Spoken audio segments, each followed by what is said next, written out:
everyone, welcome to my channel. I am going to present one topic on concept of excess air and chemistry of gasification.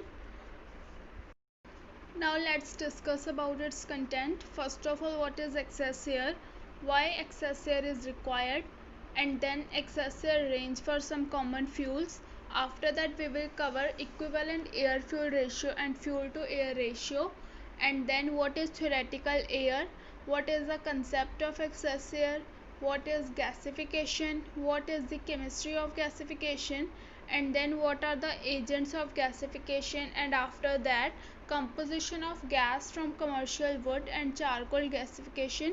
Last slide is for references.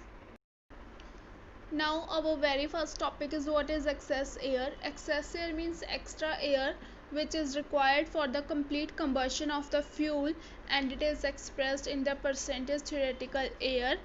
And first of all, the control of excess air is very much important, because if we do not control it, then the amount of nitrogen and oxygen in product of combustion increases, which will carry more heat of combustion with them.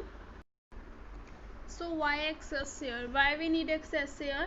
Because some amount of carbon monoxide is always observed in product of combustion, even at stoichiometric amount of air in our practical combustion system. And the presence of carbon monoxide, it means incomplete combustion, and the combustion efficiency will get decreased. So excess air is always required to increase combustion efficiency. Now excess air range for some common fuels: 5 to 10% for natural gas, 5 to 20% for fuel oil, and 15 to 60% for coal, in order to achieve highest possible efficiency. Equivalence air fuel ratio, denoted by phi. It is the ratio of stoichiometric air fuel ratio to the actual air fuel ratio. Here AA is the actual air, AS is the stoichiometric air, then phi is equal to actual air fuel ratio upon stoichiometric air fuel ratio. Phi is less than 1, that means rich combustion, when the amount of fuel is more as compared to the amount of oxygen. And after that phi is equal to 1, it means stoichiometric combustion, whenever combustion is complete and the amount of fuel is equal to the amount of air.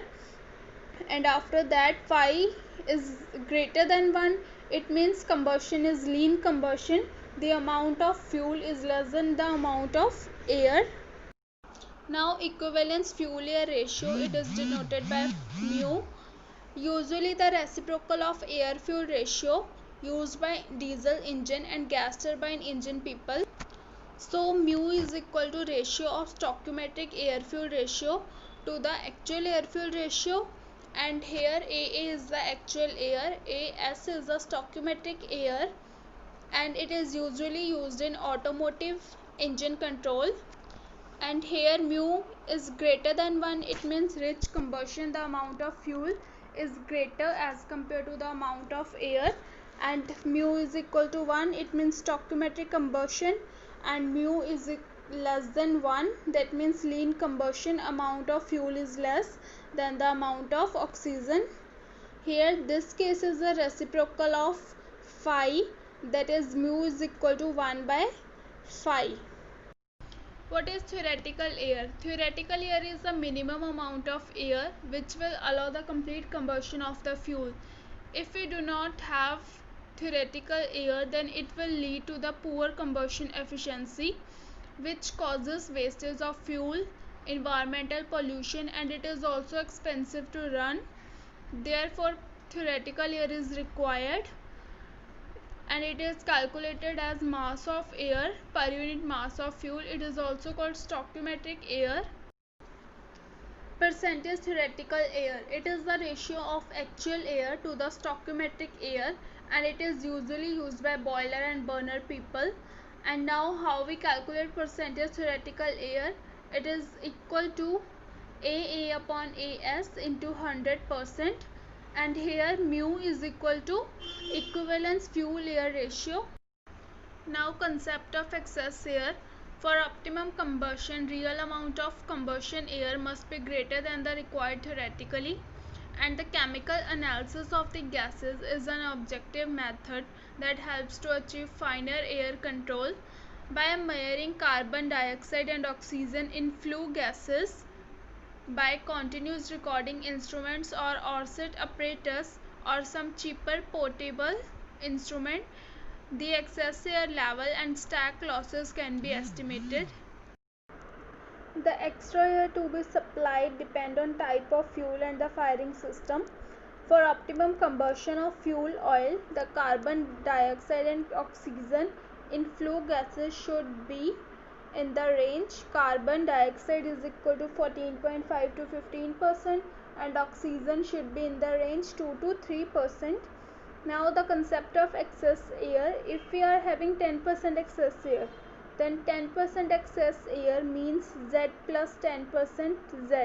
If we are supplying extra air, which is called n% extra air, n% is equal to excess air percentage, then total air will be Z plus n% Z, and if we are taking Z as common, then equation become 1 plus n% Z, and there is one equation written here.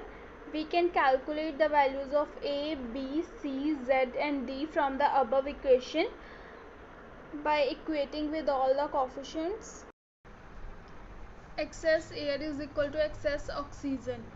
The formula for calculation of percentage excess air is there, which is equal to 0.21 into moles of actual air minus moles of air theoretical into 100% upon moles of air theoretical. Here is one example: methane combustion. Methane burns in the presence of oxygen to form carbon dioxide and water. Here the mass is conserved 80 gram both sides. As we know, air comprises of 21% oxygen and 79% nitrogen. So the equation becomes like this. Here D is assumed to be 0, and by assuming D is equal to 0, we have to calculate the values of A, B, C and Z from the above equation. By equating both sides, the value of A is equal to 1, B is equal to 2, Z is equal to 2 and C is equal to 7.52. Now molar air fuel ratio is equal to 2 into moles of air upon moles of fuel. 2 into moles of air. Moles of air here, air is oxygen plus nitrogen. 1 mole of oxygen and 3.76 moles of nitrogen upon 1 mole of fuel, and the answer become 9.52 moles of air per mole of fuel. And after that, mass air fuel ratio is equal to 2 into moles of air into atomic mass of air upon atomic mass of fuel, and the answer is 17.3 kg air per kg fuel. And if we have 20% excess air in the methane combustion, then the equation becomes like this. And after equating both sides, D is equal to 0.2 Z, and the value of Z is calculated before in this table. So Z here is equal to 2. So 0.2 into 2 is equal to 0.4. D comes out to be 0.4. As D is equal to n% Z, we have seen in the concept of excess air, and C is equal to 9.02 after calculation.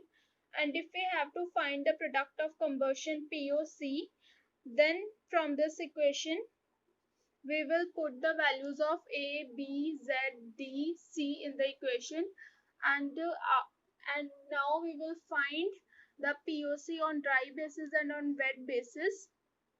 We will consider only the product side.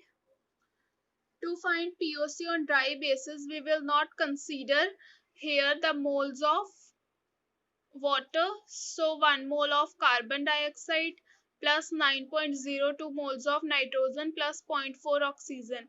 1 plus 9.02 plus 0.4, it is 10.42% by volume on the dry basis, and on the wet basis we will consider the moles of water also. So the answer becomes 12.42% by volume.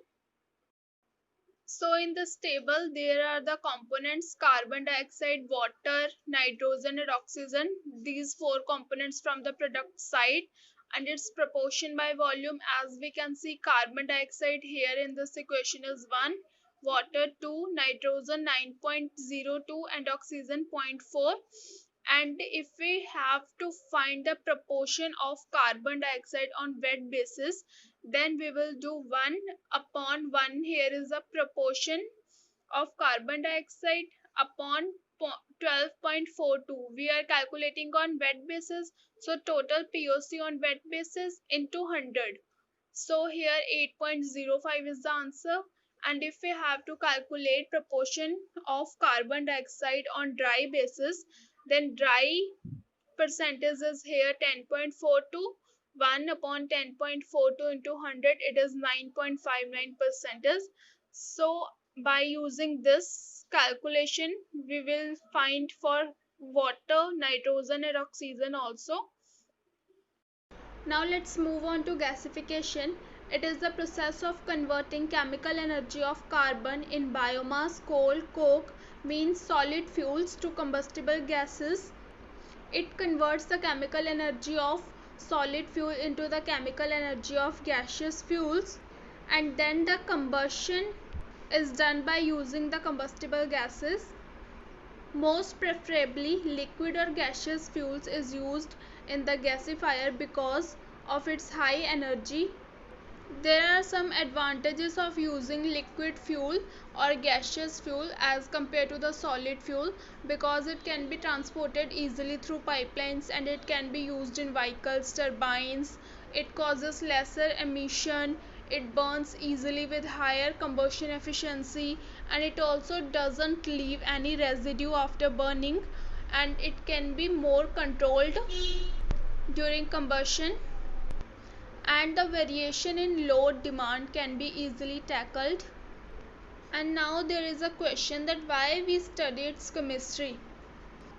Because we want expected gas composition from the gasifier, and we want to optimize and increase the desired component in gas composition. To achieve this, we have to design a gasifier and choose appropriate feedstock based on chemical analysis of the fuel and the expected gas composition. Now there are four processes occurring in gasifier. First of all, combustion, then reduction, pyrolysis and drying. Combustion is also known as oxidation. And gasifier can be classified on the basis of location of zones, like the direction of flow of fuel and air or gas. The highest temperature zone is combustion zone, because here our moisture gets removed to form a dry feedstock. In drying zone, moist feedstock plus heat, it is converted into dry feedstock plus water. And in pyrolysis, temperature ranges from 200 to 500 degrees Celsius. Here the dry feedstock is converted into solid, liquid and gas. Solid is in the form of charcoal or carbon. Liquid is in the form of tar, heavenly carbon, water, and gases in the form of carbon dioxide, water, carbon monoxide, etc. Let's move on to the gasification chemistry. First of all, these are some reactions. First of all, coal react with half molecule of oxygen to form carbon monoxide. After that, in second reaction, what we will see, then coal react with one molecule of oxygen to form carbon dioxide. In third reaction, gasification with carbon dioxide. When coal reacts with carbon dioxide, it is converted into two molecules of carbon monoxide. And now in fourth reaction, what we will see, that coal react with water, which is called steam also. It is converted into carbon monoxide and hydrogen gas. And in the fifth reaction, coal react with hydrogen gas of two molecules and it is converted into methane gas. Now in sixth reaction, carbon monoxide react with water and it is converted into hydrogen and carbon dioxide.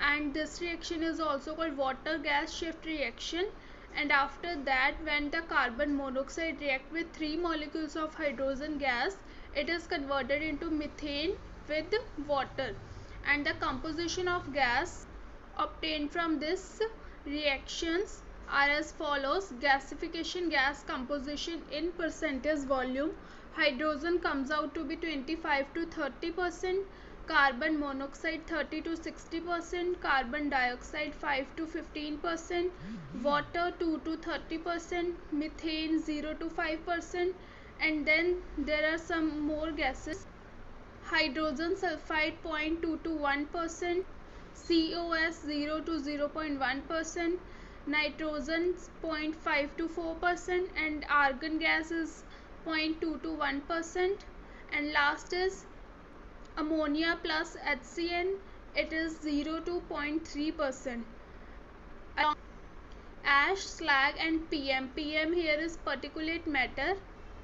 Now let's move on to the combustion zone. Here carbon react with oxygen to form carbon dioxide with the release of minus 393.5 megajoule per kg mole of energy.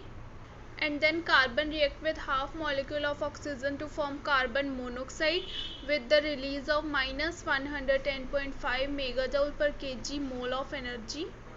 And then carbon monoxide react with half molecule of oxygen to form carbon dioxide with the release of minus 283 megajoule per kg mole of energy. All these reactions are exothermic.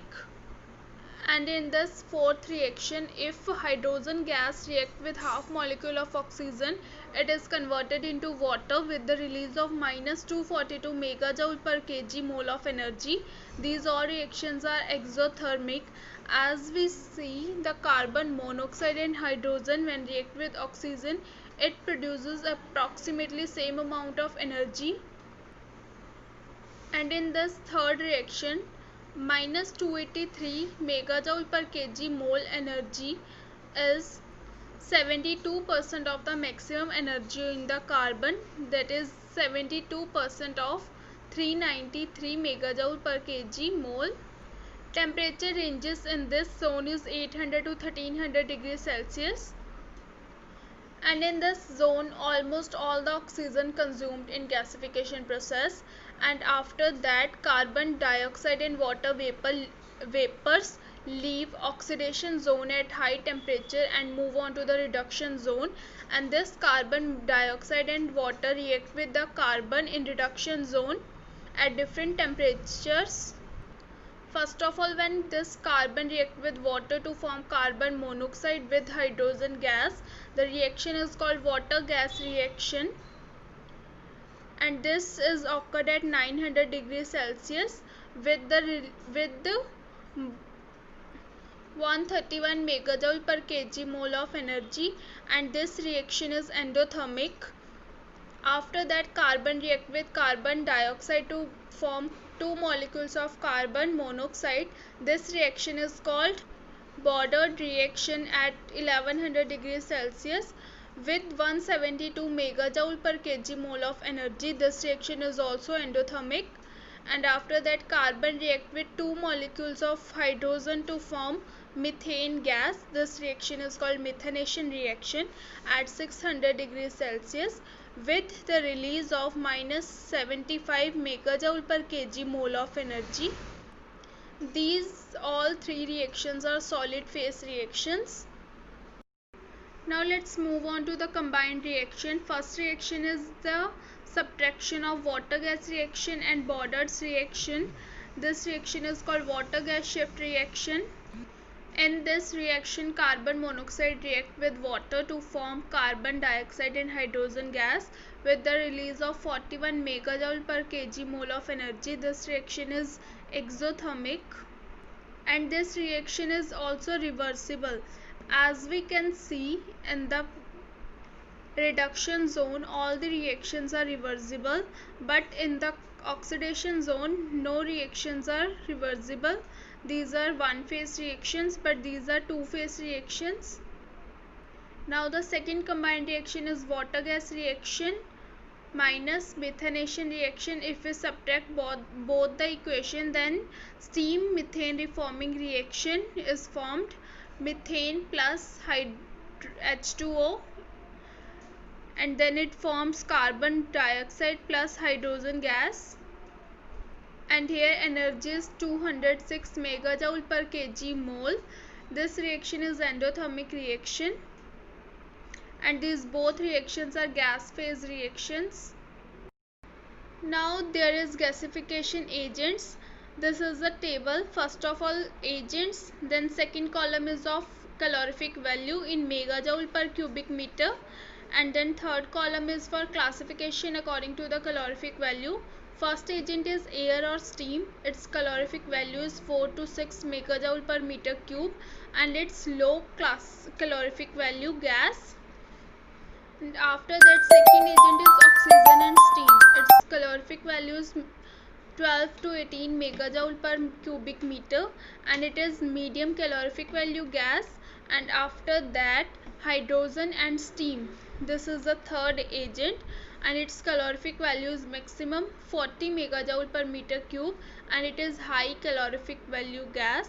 And air and steam is used in thermal or engine operations, and also oxygen and steam, it is used for feedstock for subsequent conversion to methane or methanol. Also the hydrogen and steam, it is also used for the feedstock for subsequent conversion to methane or methanol. Now, composition of gas from commercial wood and charcoal gasifiers.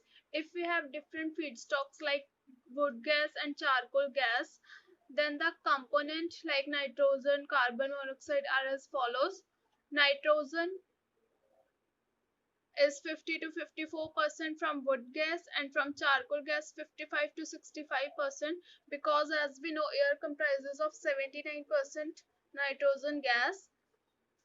And after that, carbon monoxide 17 to 25% from wood gas, and from charcoal gas 28 to 30%, and so on. Here the methane is 2 to 3% from wood gas, and from charcoal gas it is 0 to 2%.